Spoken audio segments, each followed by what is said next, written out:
તો કચ્છના દરિયાકાંઠેથી ફરીથી બિનવારસી ડ્રગ્સ મળી આવ્યું છે। બીએસએફને ઇબ્રાહીમ બેટ વિસ્તારમાંથી બિનવારસી પેકેટ મળી આવ્યું।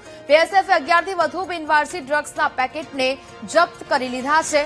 ડ્રગ્સના પેકેટ પર અરેબિયન અને ખાલીજ પ્રોડક્ટનું લખાણ લખેલું છે। પેટ્રોલિંગ સમયે દરિયાકાંઠે બિનવારસી પેકેટ મળતા તપાસ કરાઈ છે। શંકાસ્પદ ડ્રગ્સના પેકેટ મળતા સુરક્ષા એજન્સીઓ પણ સતર્ક બની છે। સંવાદદાતા પાર્થ ફોન લાઈન પર જોડાયા છે। પાર્થ, કચ્છના દરિયાકાંઠેથી ફરી બિનવારસી ડ્રગ્સ મળી આવ્યું છે, શું વિગત?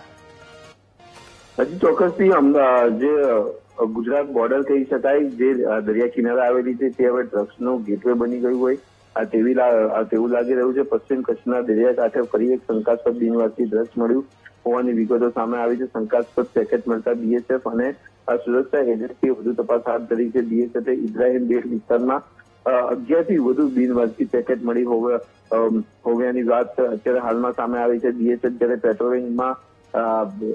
પેટ્રોલિંગ કરી રહ્યું હતું ત્યારે પેટ્રોલિંગ દરમિયાન દરિયા કિનારેથી બિનવારસી પેકેટો મળી આવ્યા છે, જેમાં અરેબિયન પ્રોડક્ટ અને ખાલીજ પ્રોડક્ટના નામનું લખાણ પણ જોવા મળી રહ્યું છે। ત્યારે બીએસએફ દ્વારા અને સુરક્ષા એજન્સીઓ દ્વારા વધુ તપાસ અત્યારે હાલમાં હાથ ધરવામાં આવી છે।